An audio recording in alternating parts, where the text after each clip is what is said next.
Olá e sejam bem-vindos a mais um episódio de Kings of History, um podcast onde falamos de todos os reis de Portugal de forma cronológica.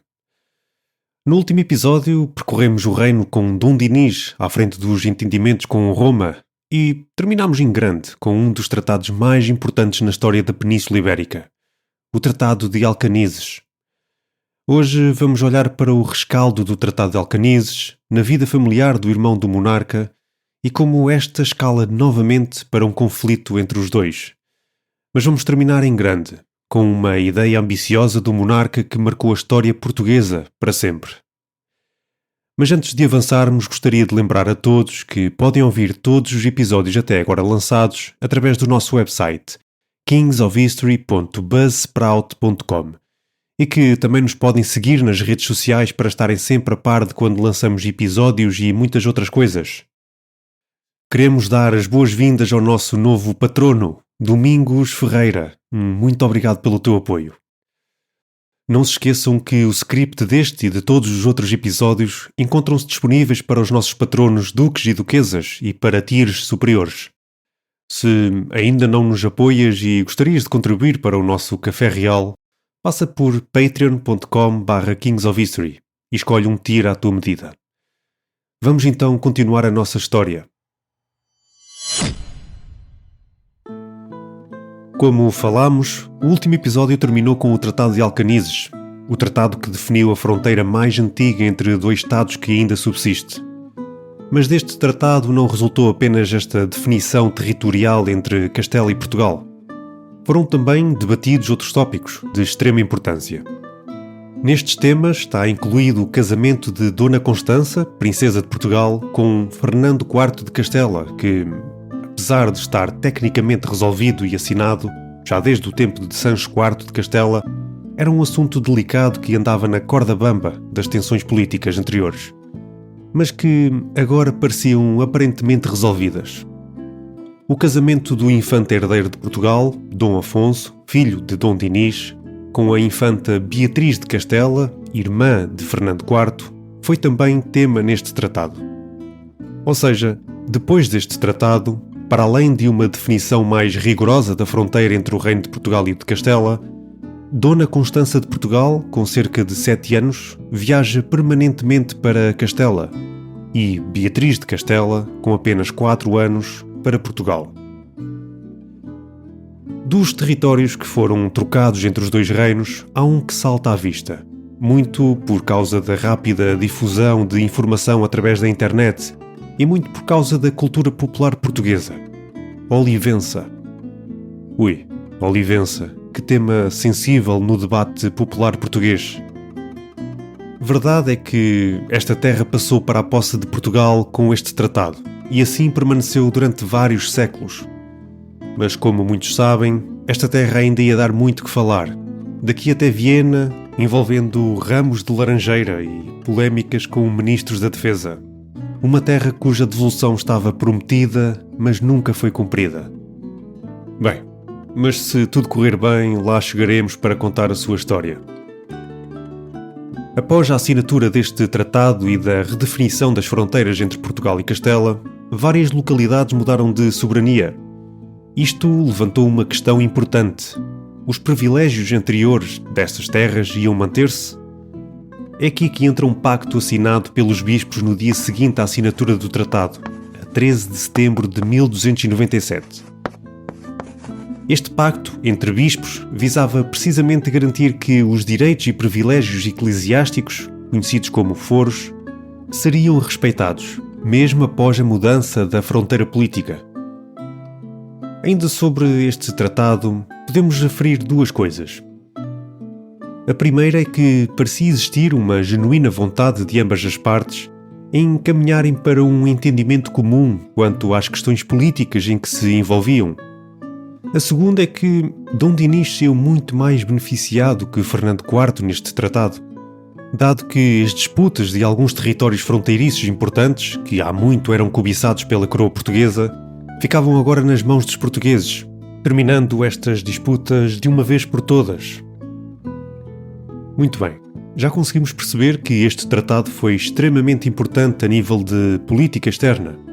Mas vamos virar o nosso olhar para dentro do reino de Portugal e falar de uma personagem que já nos é bem conhecida. Sim, vamos falar novamente do irrequieto e infante Dom Afonso, irmão de Dom Dinis, rei de Portugal.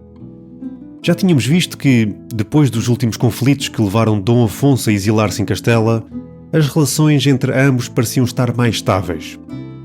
E, assim, da mesma forma que Dom Dinis estava focado nas relações com Castela, Dom Afonso também tinha o seu foco no reino vizinho. Isto porquê? Dom Afonso tinha bastante interesse nos assuntos castelhanos, visto que a sua mulher, Dona Violante, era filha de um infante castelhano e também detentora dos senhorios de Elda e Novelda, que ficavam no antigo reino taifa de Múrcia, agora parte de Castela, mas muito perto do reino de Valência, que pertence à coroa de Aragão. Ou seja, Dom Afonso tinha uma esposa bastante influente nos poderes políticos castelhanos. Dom Afonso e Dona Violante tinham por esta altura um filho e 4 filhas. Estas filhas estavam todas casadas com membros da elite nobre de Castela. E como tal, por associação, Dom Afonso subia as escadas políticas e estava também associado a esta mesma elite. Lembram-se do conflito que existiu em Castela depois da morte de Sancho IV, onde havia vários pretendentes ao trono? Pois bem, Dom Afonso, irmão do monarca português, apoiou João contra Fernando IV na disputa pelo trono castelhano. E este apoio tem uma razão de ser. Uma das filhas de Dom Afonso era casada com o filho herdeiro de João, e se este conseguisse reclamar o trono de Castela para si, a filha de Dom Afonso tornar-se-ia rainha, um enorme prestígio para o pai e toda a família. Mas, como sabemos, isto não aconteceu, pois Fernando IV viria a ser detentor do trono. No entanto, conseguimos ver o jogo político e de interesses de Dom Afonso em ação. E também que esta tomada de posição neste conflito entrava em conflito com a posição do seu irmão, Dom Dinis de Portugal. Embora o monarca português tenha jogado com os apoios tanto a um como a outro. Então, mas qual era a razão para a busca intensa de poder político e influência de Dom Afonso? Este estava numa situação deveras complicada. Ora vejamos. Dom Afonso era casado com Dona Violante, mas este casamento era de cariz não legítimo. Isto porque nunca tinha sido aprovado por Roma, por causa da proximidade familiar entre os dois. Como consequência, os seus filhos também não eram legítimos, pois tinham sido fruto de um casamento não legítimo. Isto tinha um efeito catastrófico no que toca à hereditariedade. Isto porque todos os territórios que o seu falecido pai, Dom Afonso III, lhe tinha deixado, vinham com uma cláusula importante. Estes só poderiam ser transmitidos ao filho primogênito legítimo e, se este não existisse, passaria para a filha legítima mais velha. Era exatamente isto que Dom Afonso não tinha, filhos legítimos. Então o que aconteceria nesta situação? Pois bem, aí está a preocupação de Dom Afonso. Caso não existissem filhos nem filhas legítimas, todas as terras e castelos nelas contidas revertiam diretamente para a coroa portuguesa quando este morresse. Esta situação era comum em todos os reinos da Europa cristã. Quando se extinguia uma casa senhorial, não havendo herdeiros diretos e legítimos, todo o seu património passaria novamente para as mãos da coroa, que tinha concedido aqueles bens em primeiro lugar. Alegadamente, Dom Afonso terá apelado ao Papa para legalizar o seu casamento e, por consequência, legitimar os seus filhos, de modo a ver-se livre desta nuvem negra que pairava por cima da sua cabeça e da sua família direta. Porém, para a tristeza de Dom Afonso, o Papa terá recusado o pedido. É então que Dom Afonso se vira para outra entidade que lhe poderia dar algum alento. O seu próprio irmão e rei de Portugal, Dom Dinis. O monarca português ouve o seu irmão. Contudo, apenas concede ao filho do seu irmão o senhorio de Leiria, possivelmente de forma a acalmar o pânico do irmão. No entanto, esta ação não é suficiente aos olhos de Dom Afonso. Dom Afonso procura então outras soluções e vira-se para a sua cunhada, Dona Isabel, rainha de Portugal. para que esta o ajudasse nesta questão e que intercedesse pela sua causa perante o rei. Mas Dona Isabel desaprova completamente e de forma firme este pedido, colocando-se mesmo completamente contra a legitimação dos seus sobrinhos, fazendo até um protesto público contra isto em Coimbra. Dona Isabel vai ainda mais longe quando diz que a coroa tinha sido prejudicada quando o seu sogro, antigo rei de Portugal, concedeu as terras de Marvão, Arronches e Porto Alegre a Dom Afonso. Como já conseguiram perceber, Dom Afonso e Dona Isabel tinham uma excelente relação. No entanto, Dom Dinis, depois de tudo isto, acaba mesmo por legitimar os seus sobrinhos, algo que certamente colocou a mente de Dom Afonso em sossego. Então, era agora que os irmãos se iriam entender de vez, certo? Pois claro que não. Não sabemos se foi por causa do apoio de Dom Dinis a Fernando IV de Castela, que se tornara evidente após o Tratado de Alcanises, ou se foi devido ao temperamento presumivelmente confrontacional de Dom Afonso, ou até a conjugação de ambos. Talvez até Dom Afonso fosse uma arma utilizada por quem não queria ver Dom Dinis descansado. Não sabemos. O que sabemos é que este último recorre mais uma vez ao confronto armado contra o rei de Portugal. Dom Dinis prepara-se para esta campanha contra o seu irmão durante os meses de março e abril de 1299. E conseguimos perceber o quão sério era este conflito, pois é suficiente para incentivar Dom Dinis a escrever o seu primeiro testamento no dia 8 de abril desse ano. O rei de Portugal marcha sobre o seu próprio território em direção às terras do seu irmão, mais propriamente a Porto Alegre, e a 27 de abril de 1299 monta cerco a esta praça. Sabemos que tanto a rainha Dona Isabel como a própria irmã de Dom Afonso e Dom Dinis, Dona Branca, tentaram chamá-lo à razão e tentaram que este visse o tamanho erro e tamanha injustiça que estava a cometer e que estas ações não lhe trariam benefício nenhum. Mas estes avisos e chamadas à razão caíram em ouvidos moucos. O cerco à Praça de Porto Alegre durou até ao final de outubro desse ano, cerca de 6 meses, o que demonstra uma praça extremamente bem construída e defendida, para mais que Dom Dinis contou, quase de certeza, com a ajuda das ordens militares. Pela terceira vez, a história repete-se. O infante Dom Afonso vê-se obrigado a exilar-se em Castela nos domínios do seu cunhado. Dom Dinis manteve-se em Porto Alegre até ao final deste ano de 1299. E, como não poderia deixar de ser, uns meses depois, a 1 de julho de 1300, em Lisboa, os irmãos reúnem-se mais uma vez e assinam novamente um acordo de paz. Pois é, já lá vão 3 acordos de paz nesta história dos irmãos. Será que desta vez era em definitivo? Veremos.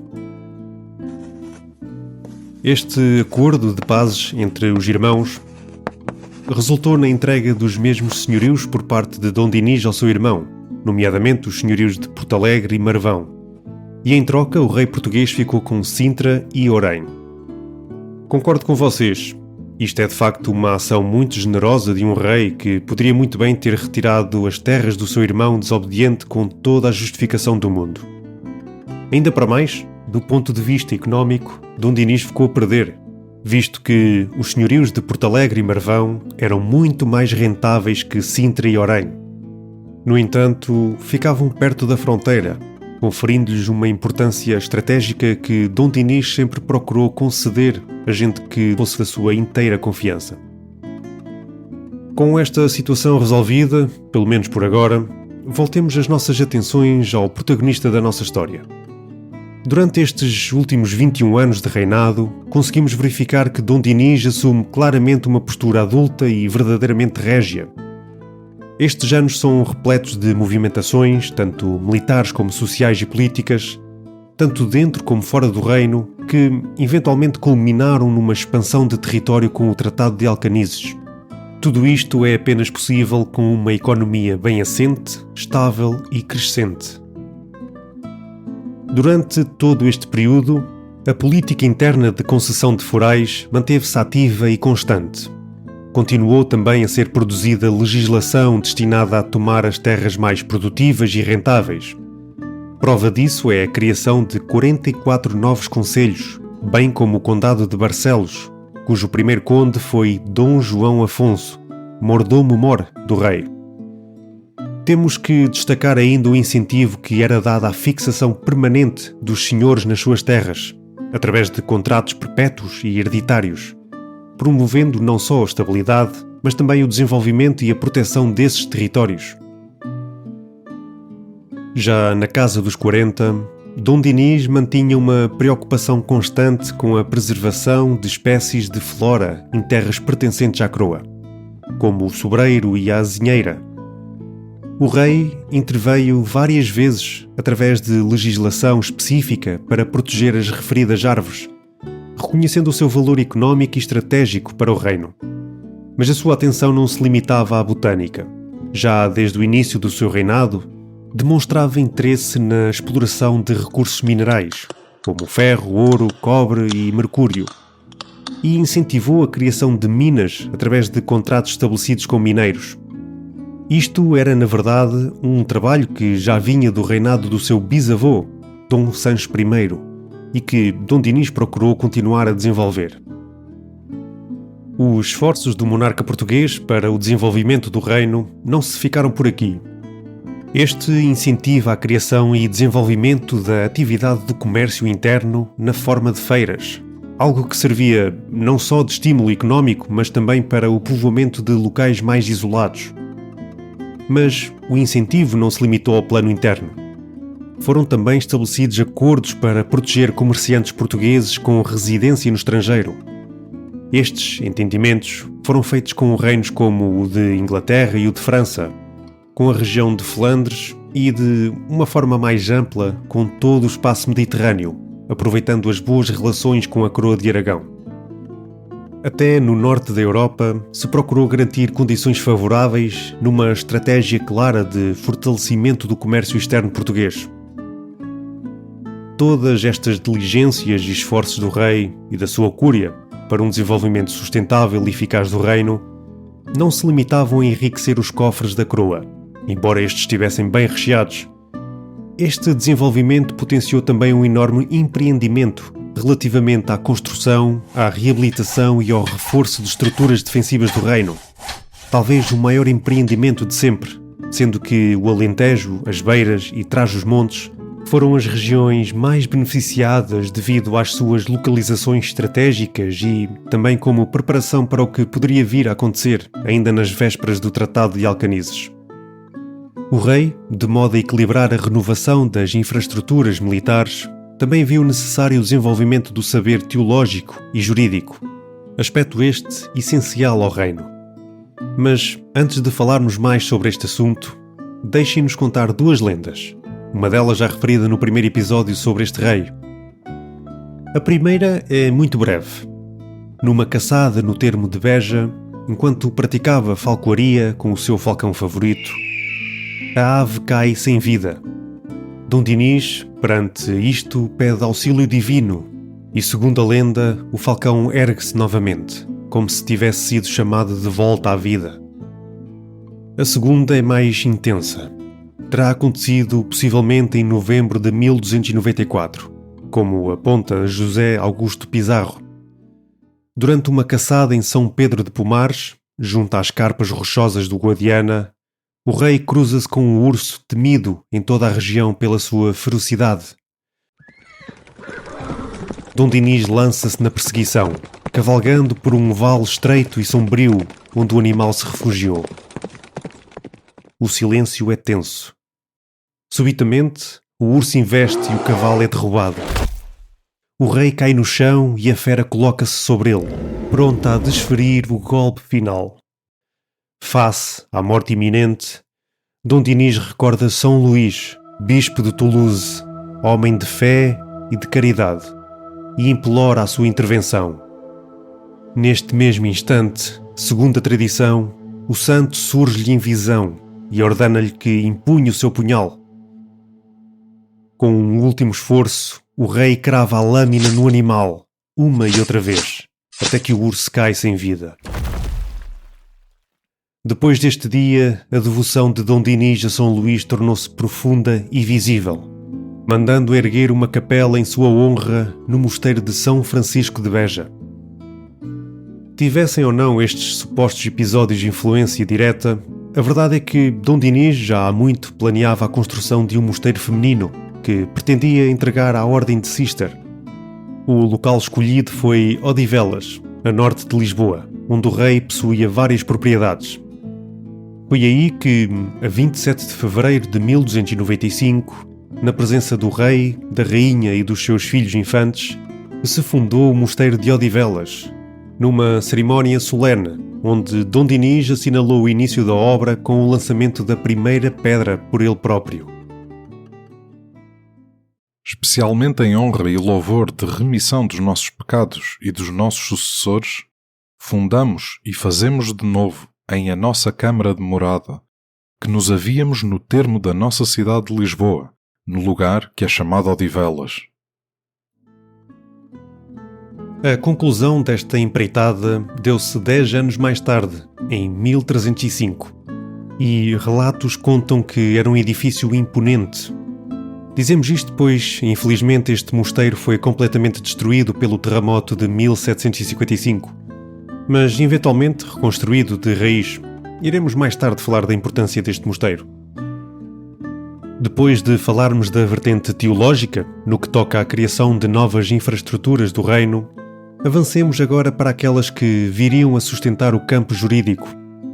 Estamos a falar de um verdadeiro ato decisivo, com profundas consequências históricas e culturais no que diz respeito ao avanço do conhecimento no reino, cujo legado ainda se faz sentir nos dias de hoje. Agora que os conflitos entre a coroa e a Igreja em Portugal estavam a caminhar para uma resolução favorável, com a ajuda da Concordata de 1289, Dom Dinis via-se livre para dar os primeiros passos na concretização de uma ideia ambiciosa: a criação de um centro de formação intelectual no reino. Com o apoio das autoridades eclesiásticas, surgiram os chamados Estudos Gerais, aquilo a que hoje chamamos simplesmente de uma universidade. Pois bem, a data da fundação da primeira universidade não é clara, mas as melhores estimativas apontam para um intervalo de tempo entre 1288 e 1290. Mas é também possível que seja ainda antes disso. Existe um documento emitido a 12 de novembro de 1288, enviado ao Papa Nicolau IV, em que Dom Dinis confirma e solicita a proteção desta instituição originalmente designada para Lisboa e que seria financiada através das rendas de mosteiros e igrejas do reino. No dia 9 de agosto de 1289, o Papa responde com a bula De Statu Regno Portugaliae, em que aceita o pedido do rei e confirma as 4 primeiras áreas de estudo a serem fundadas. Estas são as artes, os cânones, ou seja, leis eclesiásticas, as leis e a medicina. Nicolau IV diz ainda que seria necessário os estudantes residirem em condições adequadas através de instalações próprias, ou seja, estamos na presença da criação das primeiras residências universitárias. Esta obra visionária trazia enormes vantagens para o reino. Do ponto de vista eclesiástico, a melhor formação dos homens da Igreja era essencial, não só para o estudo teológico, mas também para uma organização mais eficaz das paróquias. Do ponto de vista do conhecimento, permitia formar futuros juristas e outros especialistas na área da justiça, pilares fundamentais para a administração do reino. Mas os benefícios não ficaram por aqui. O Papa também solicitou ao rei que garantisse acesso à formação intelectual a jovens sem condições económicas de estudarem nas universidades estrangeiras, oferecendo-lhes a oportunidade de estudar numa época onde as universidades na Europa eram ainda muito poucas. Estamos na presença da primeira implementação das bolsas de estudo. Tudo isto parece muito moderno e progressista, mas a verdade é que este sistema e instituições já existiam um pouco por toda a cristandade, tendo-se difundido principalmente a partir do século XII. De facto, a primeira universidade na Península fora fundada em Salamanca, em 1218, pelo nosso já bem conhecido Afonso IX de Leão, de não tão saudosa memória para nós. Um pequeno à parte. Se considerarmos a instituição de ensino em Palência, que terá subsistido entre 1175 e 1180, mas nunca foi reconhecida oficialmente como universidade, a Universidade de Salamanca é de facto a mais antiga em todo o território hispânico. Desde a sua fundação, que muitos dos letrados portugueses, fossem leigos ou principalmente homens de Deus de algum gabarito, iam para ali obter os seus diplomas, embora alguns optassem por estudar para Roma ou Paris. Tudo isto mudou com a criação do Estudo Geral em Lisboa, por Dom Dinis. Calma, nós sabemos o que estão a pensar. Dissemos antes que a primeira universidade em Portugal foi criada em Lisboa, e é popularmente sabido e com orgulho válido e apoiado que a universidade mais antiga de Portugal é a Universidade de Coimbra. Mas será que foi? Claro que foi. Quer dizer, sim e não. Vamos explicar. A petição enviada por Dom Dinis e pelos seus prelados ao Papa, a partir de 1288, para permitir a criação de um estudo geral, contemplava de facto a cidade de Lisboa. E, antes de avançarmos, temos que fazer uma distinção entre os termos Universitas e Studium Generale, Universidade e Estudos Gerais. Dois termos que poderiam ser sinónimos, mas que em termos práticos não o eram. O termo universidade refere-se a uma instituição de carácter gremial, ou seja, uma associação quase sindical que se compunha de estudantes ou mestres. Já o termo estudo geral referia-se a uma instituição de ensino superior que tinha adquirido um grau de reconhecimento tal, a nível internacional, que gozava do privilégio de conceder aos seus licenciados a licencia ubique docendi, ou seja, a licença de ensinar em todo lado sem necessidade de fazer qualquer exame ou equivalência no ato de contratação. Ou seja, um estudo geral era, regra geral, e em termos práticos, uma universidade, mas o contrário nem sempre era verdade. Bem, vamos voltar ao nosso tema. Esta nova instituição, criada por Dom Dinis, carregava desde o início o título de Estudo Geral, conferido pelo Papa. Uma instituição desta natureza não poderia ser criada num lugar qualquer. A capital, ou mais corretamente, cidade-sede do rei, era sempre o melhor local. Estamos a falar, claro, de Lisboa. E se não dizemos abertamente que Lisboa era a capital, é porque esse termo não existia para a maioria dos reinos medievais de então. As cortes eram itinerantes, o que quer dizer que os reis se movimentavam por várias cidades, como temos vindo a verificar. Ao referirmos a Lisboa como cidade-sede, estamos a dizer que, entre todas as cidades, esta era onde o rei e muitos dos seus oficiais passavam mais tempo. O problema é que Lisboa já era uma cidade cosmopolita no século XIII e XIV, marcada por vários poderes em competição. Embora a universidade tivesse sido criada por iniciativa régia, esta instituição dependia fortemente das rendas eclesiásticas, para além de que os seus membros estavam protegidos pelo foro eclesiástico. Isto incentivava a interferência de bispos e cônegos na esfera de influência desta instituição.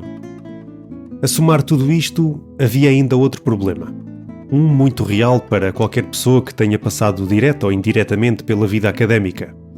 As noites académicas. Já nesta altura, as noites académicas eram tudo menos calmas. Vida boémia? Sim, existia. Noites regadas com álcool, música e farra? Sem dúvida. Por todas estas razões e mais algumas que envolviam conflitos entre mestres e estudantes contra as elites comerciais e eclesiásticas de Lisboa, Dom Dinis decide transferir esta instituição de Lisboa para Coimbra no ano de 1308. Havia também algo que não agradava nada aos lisboetas. Os docentes e alunos da universidade, quando cometiam delitos, não estavam sujeitos ao Código Civil da lei, mas sim ao eclesiástico, como já vimos ser a origem de muitos conflitos. Se havia razão para estas queixas, é porque também havia de facto delitos praticados por estes. Agora sim, vamos responder em concreto a esta dúvida de qual a primeira universidade em Portugal. Embora o Estudo Geral de Lisboa tenha sido de facto criado naquela cidade em 1290, em 1308 passou para Coimbra. Pronto, assunto resolvido, certo? Nem por isso. Isto porque, em 1328, esta instituição voltou novamente para Lisboa.